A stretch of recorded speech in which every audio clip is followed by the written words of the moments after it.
Yeah, good morning. Bartley Gorman, was he the best bare knuckle fighter from 1972 to 1992? That's what they say.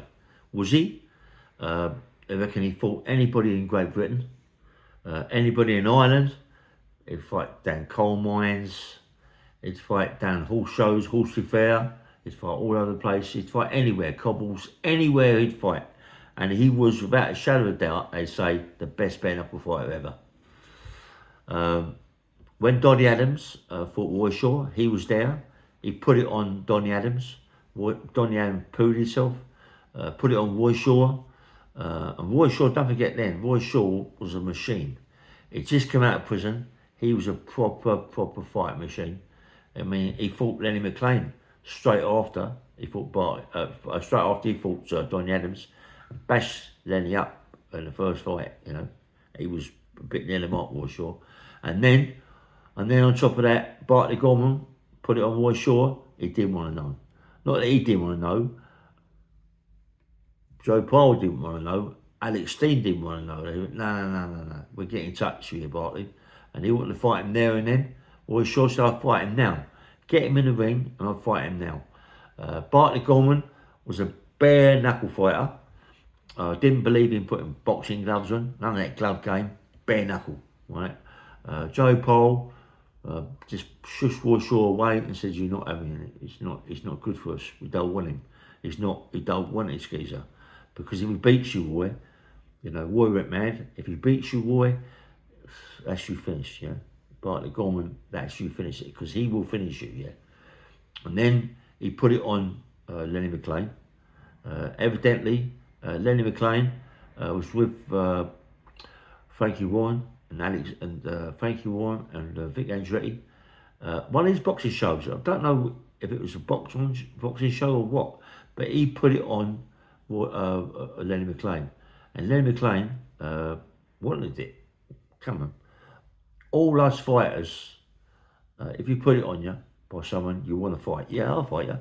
You can only get beat. You can't get stabbed to death or shot. You can only get beat, and there's a possible chance you could get killed, yeah, but that's very rare, yeah. And any fighter would say, yes, I'll fight you. And Lenny, being it was up and coming, would have said, yes, I'll fight you. But they knew. I mean, Frankie Warren knew, and also Vic Andretti knew that Bartley Gorman would smash Lenny to pieces without a shadow of doubt, bare knuckle. He'd have bashed him up, mate, without a shadow of doubt, and they all knew that, But I'm surprised that people like Cliff Fields never challenged Barty, or Johnny Waldron never challenged Bart, or even myself, Bartley Mo, because of Bartley Gorman at that time. Because Bartley Gorman, from 1972 to 1992, was active. He was active, he was fighting. Like Lenny McLean says that he had 2,000 street fights on the cobbles. I don't believe that, but I don't know. I'm just saying I don't believe that myself personally, yeah. But someone like Bartley Gorman, yes, I believe that. Because travellers, gypsy travellers, have fights, 3-4 fights a day. Especially Bartley Gorman, because he'd be getting challenged all the time. He would never turn his back on anybody, Bartley. You can see that, yeah. Joe Smith, who comes on these podcasts and videos, Joe Smith is related to Bartley Gorman. And don't forget, Joe Smith can have a fight. Joe Smith puts the gloves on, he can fight. But Joe Smith, without the gloves, bare fist, he's 10 times better. It seems strange, doesn't it, that you think people that put gloves on would just be as good as what they are bare fist. But believe me, bare fist is a lot different, And Joe Smith can have it, mate. I've got big respect for Joe. I want him to come out the gym and train with me, yeah? He's putting through his paces. I don't think he lasts with me up there training, but still, I'll put it on him, Joe Smith. Come and do it with me, mate. I like Joe Smith. As I say, Bartley Gorman, he's related to him. Same as Same as evidently Tyson, the Furies are related to Bartley Gorman. Whether or not it's true, I don't know, but they're gypsies, travellers, so it could be. You know, but it's strange, isn't it, that all travelling families can fight. Even the wives, they can really have fight. The daughters, they can all have fights, mate. Is it because that they're always fighting? Always? Is it because of that? I should imagine it is, really. They let mums and dads push their kids forward, fight. You go to most boxing shows that most gypsy travellers can march on. I remember years ago, mate, when I was a young kid, as an amateur, you got some good fighters, up and coming fighters, yeah. I remember fighting with Les Stevens down at Thomas and Beckett, sparring Les Stevens. I remember him going through it as an amateur. Les Stevens, travelling gypsy, and Johnny Frankham, travelling gypsy, and you see them coming through the rankings. They was just like unbelievable, and they could fight on the cobbles. When I was down at Fruit Market, mate, I used to see them fight. I used to see them fight on the cobbles, mate. And do you know what? I see them fighting with big overcoats on, winter, because they've got the Christmas trees. I see them fighting with big overcoats on and really having it. Yeah. And they march on, mate. They don't muck about. They can and they won't give in. They just don't give in. Their faces are like this table, hard, mate. You know, you can punch them and nothing really happens to them, yeah? That's why a lot of travellers, gypsy travellers, don't get cut up. Their face don't get up. Who else is gypsy travellers? Who else is it? Well, he's definitely Johnny Frankham, Les Stevens. Who else is it? I've got him on Paddocks. Paddocks, they're travellers. I think gypsies. Kevin Paddock, Sid Paddock, their gypsy family, travelling family, same thing with them, mate. Arders Nows.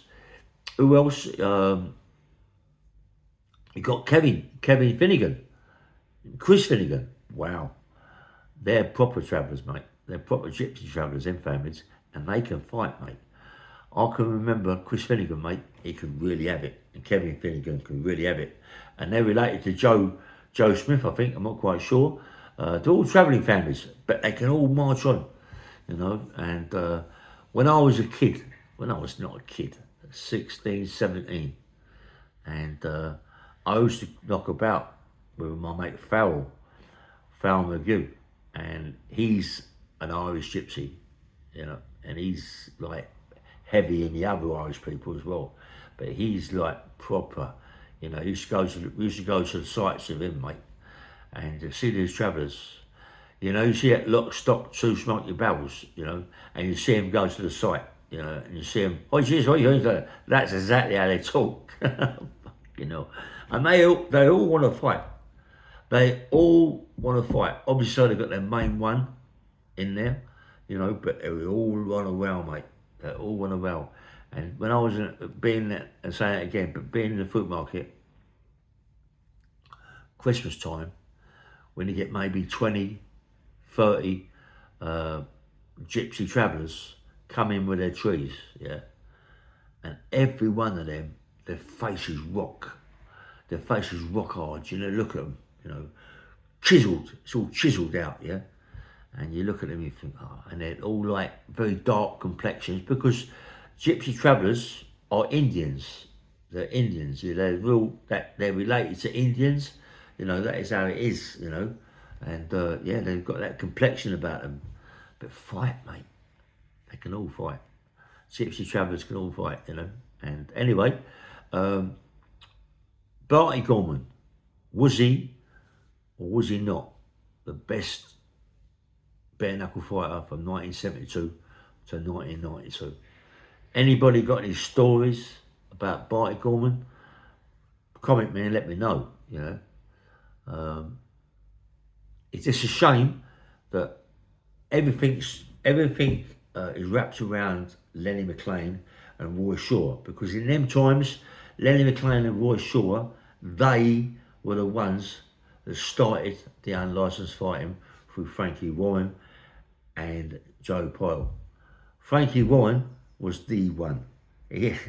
What he done there was fantastic, Frank. He just come out of nowhere. Lenny McLean, his cousin, and he went, Frank Warren, right, let's do this. Little shows become big shows, and then he had the big one. Then he just set the front. You know, a Rainbow, they were the main ones for Frankie Warren, and he packed them out. Look at him now, mate. Look at Frankie Warren now. Just unbelievable, mate. How far forward he's got. Hearns the same. How, you know, the old man, darts, snooker. Look at him. Look how far forward they've gone getting into boxing. Boxing, fighting is madness. It's madness. I said it the other day, yeah, that I said yesterday, I'm not sure. Unlicensed fighting now is finished. You haven't got that atmosphere no more. It's all finished, you know. It's all gone. You know, like in my times, it was an atmosphere, you know, because there were big names. You got Cliff Fields, sell it out. Johnny Warren, sell it out. Me, well, not really, but you know, you got people like Lenny McLean, big names, sell it out. Roy Shaw, sell it out. And it's a big atmosphere. But who you got now? Name one you got now that could sell out, that's any good at this unlicensed game. They're trying, but they ain't got a clue. They ain't got a clue. They don't know how to represent it. They don't know how to get it together. And in them days, it was all old, wasn't it? It was like, not like they try to do it now, all glamified. It wasn't like that. I mean, years ago, used to go to the gym, a sawdust gym, bosh, crash out, everybody growling and crashing out big weights, old-fashioned weights, big heavy things, you know. Now, hello, they go in there all geared up, don't they, all Versace's up, Valentino'd up, you know, it's all this sort of thing, it's all, you know, it's all gone out the window now. All the machines, it's like boxing's gone out the window.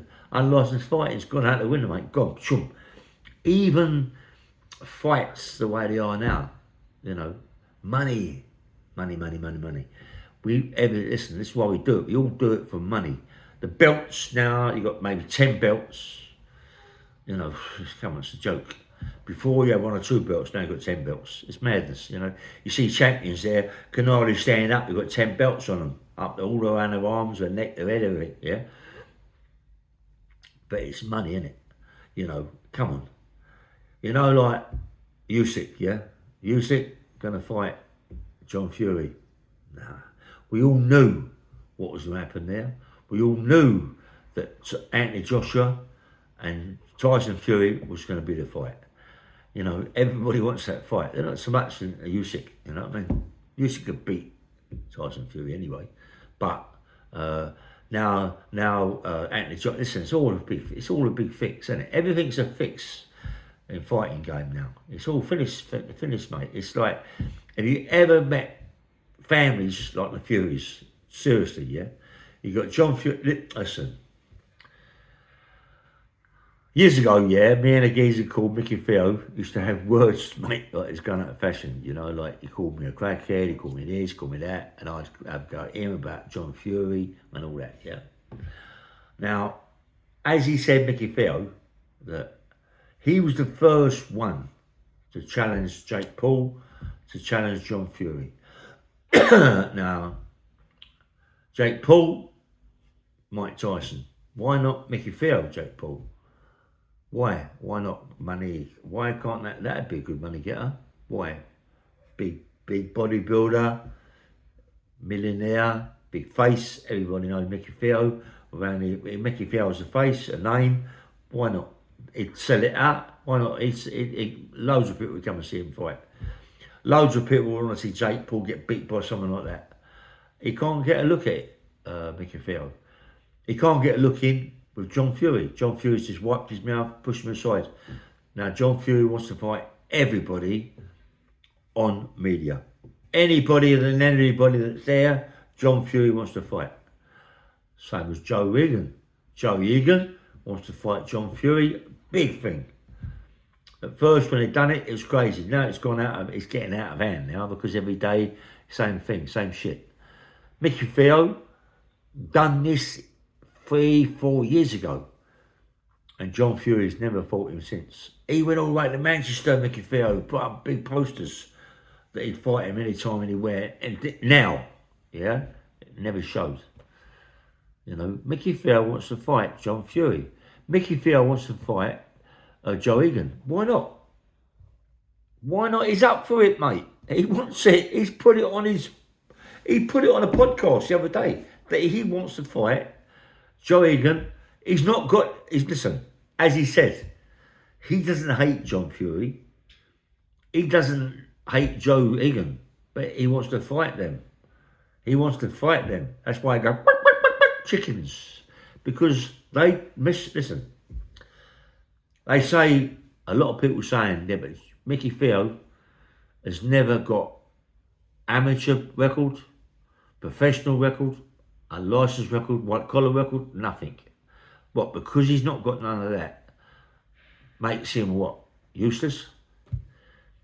He trains every day. I train every day. I'm stopping doing the videos of me training, yeah? Because I think it's a bit stupid, right? But Mickey THEO, same thing, Mickey THEO. He don't put a video up seeing him training every day, right? So because people think, oh, we don't do that, he's this, he's that. Now, what's the point of him fighting? You're going to get killed. Why? Because he trains every day. He doesn't put it on a video. He doesn't let people see him doing it, but he trains every day. He runs nearly every day. He trains all the time, sparring. After Lenny McLean and him got in the ring, and Lenny McLean gave him a clump, broke his nose, done his ribs, right? He thought, nah, I ain't having that, mate. I'm going to get into it, and I'm going to do it. It's like kids. It's the same thing, but grown-ups can do the same thing, mate. You get a kid, starts off boxing as a kid, and Steve getting his beat. All of a sudden, puts his head down and he gets right into it. And out of the blue, he comes back 2 years, 3 years later, becomes a champion because he's got heart, mate. And that's what Mickey THEO's got. Big, big heart. He wants that. He wants that. You look at him, yeah? Look at Mickey THEO. Me and him very fucking well. About shooting my dog and all that shit. It's all made up. It's all a load of crap. You know, people saying this, people saying that, and it got to me. Then obviously I'm going to say something, yeah, but it's a load of crap. Mickey THEO, yeah, he trains. 60 years of age. Look at him. 60 years of age. He's fitter than 20 years of age people. He's fitter than most fighters. Most fighters don't look like he looks. He looks fit in his face. You can tell if someone's fit by their face. He's fit, mate. Look at me. I'm not fit. But Mickey THEO is hard, chiseled. The body's hard as nails. He wants a fight. So, Johnny Fury, fight him. Joe Egan, fight him. It's a challenge. Everybody, they say he's up for a challenge. Well, he's up for it. He wants it. But you're swaying him. Why are you swaying him? Because you reckon that there's no money in it. Is that all it's about, money? If that's all it's about, power notes. Listen, don't you think that them as an undercard could sell out? Because if he was in the undercard of Mike Tyson and Jake Paul, come on, there'd be so many people there. Come on, it's like, it's similar, right, to when you go to car auctions, right, and there's a car worth untold money, 4 or 5 cars in it, untold money. And what they do, they put other cars in before them cars, right, and then people are there watching. So it's the same thing. It's the same thing. People that go there to watch the main card, but they're going to go there all to watch the others. Give him a chance, mate. Give Mickey THEO a call. Come on, the media's open 24/7. 24/7, you can do a video. 24/7, you can do whatever you want to do. Shout out, scream out, you're this Mickey THEO, you're that Mickey THEO, you're that, you're this. Mickey THEO's not bothered. He's heard that 24/7. Me, I used to give him grief. I used to watch John Fury before, give Mickey THEO so much grief. Come down here, I'll fight you here, fight you there. Right? You know, and they used to go down there. Porky Pie, or Piggy Pie, what his name is, Mickey THEO and him used to shoot down there in the motor. They never show. Well, we're here, waiting for you, where are you? Never show. John Fury, get it together, mate. You're only showing yourself up, yeah? We know that it's an act. We know that it's an act, but it ain't an act with Mickey THEO. Mickey THEO wants it. All the rest of it is an act. Joe Egan, and you, it's an act. Mike Tyson, you, it's an act. It's all an act. You know you couldn't get in the ring with Joe Egan. You know that he'd punch you all around the gaff. You know he'd knock you out maybe in the first round. You know that Mike Tyson would fight Joe Egan and John Fury in that ring at the same time. At the same time. I don't, listen, you got people like Jake Paul that gets knocked out sparring, that cries. That's crying, oh, he hit me on the chin. Do you know what I mean? But imagine getting in the ring with Mike Tyson. The guy is a machine at his age. He's 55. He'd kill you, Jake Paul. That's what you've got to be worried about. Someone like him, he would kill you. He punches correctly. And he puts so much into his punches that power would crack your face in. It doesn't matter about 20, 50 mil. There's no point in having 50 mil and you can't spend it. You know what I mean? There's no point in having 50 mil, you become a cabbage. Think about that, yeah? Think about that.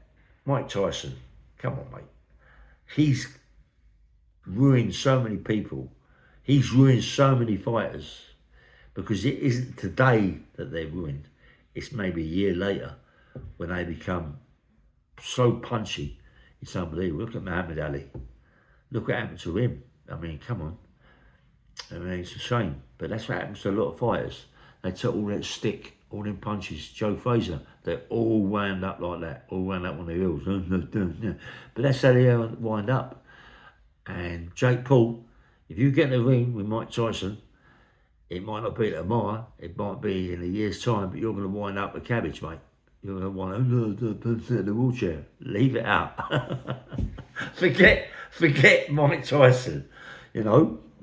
But, come on, Johnny Fury. Mickey THEO wants it. Mickey THEO wants it.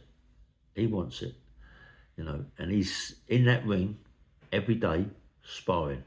People say, oh, we've seen him, he can't do it. But that was 3 years ago. 3 years ago, we've seen him in the ring, sparring and not looking that good. 3 years ago, we've seen him on the pads, not looking that good. But look at him now. And what he says is true. He's into this boxing now, and he says that bodybuilders, right, would get killed in a first couple of minutes of a fight in the ring because of the lactic acid. The lactic acid builds up. I haven't done no real heavy weights for years. I might muck about with a few silly weights, yeah. But the lactic acid, when I was doing big heavy weights, yeah, and I went down the gym, started training, the lactic acid in your shoulders, in your delts, and your biceps and your triceps is terrible. You can't lift your arms up. You think all that muscle, you'd be there, but you can't lift it up. That's it's just, you can't pick it up. It's terrible, yeah? But Mickey THEO don't do it no more. Listen, he's so strong. People think, yeah, steroids. Is it? Don't you think that you've got to have it there to take steroids? What are you thinking? Go and take 4 or 5 jabs, walk about lifting silly weights and get massive? You've got to train, mate. You've got to have the heart there to do it. You got to have the heart there to do it and to want to do it. You think, you know, like bodybuilders, weightlifters, they go out, they train every day with big 300-400 kilo weights, big benching, big deadlifting, big squats, tricep work, bicep work, deltoid work. They do everything, back work, they work. You know, it's ridiculous what they do, yeah? But it's there. If you ain't got it there, there's no point in taking 6 and 7 jabs a day because you ain't going to get nowhere. But Mickey THEO, strong. He's strong. He's strong. To do what he done, he had the strength to do it, to become Mr. Britain or whatever he become. He was strong. Don't you think now he wants to box for 3 years? He's got the strength, he's got that killer instinct there where he wants to fight. Give him a chance, John Fury. Give him a chance. Or are you frightened that he will bash you up? Joe Egan, come on, mate. I've spoke to you. You come out my house with Danny, you know, eating fish and chips like 10 slices of fish and chips, mate. You know, big, powerful man. You know, it's no point in talking about John Fury. Give him a wide berth, John Fury. He don't want to fight, mate. He don't want to fight. He just wants to shut his mouth about, hit a bag for 2 seconds and look good, right? Come on. He can't even look good for 2 seconds hitting a bag. You know, he'd never be, listen, his son, Tyson, right? Difference between boxing and weights and power. He's got the boxing ability, long arms, big levers, yeah. But to see him training in the gym on weights is a waste of time. He looks fucking useless. He looks as if he come out of a kindergarten. He looked terrible, mate. You can't do it. He's a waste of time. They ain't got a clue. But Mickey THEO, fantastic, strong, powerful, but now he's boxes as well and he's a good fighter. Give him a chance. Bang, bang, bang, nice one.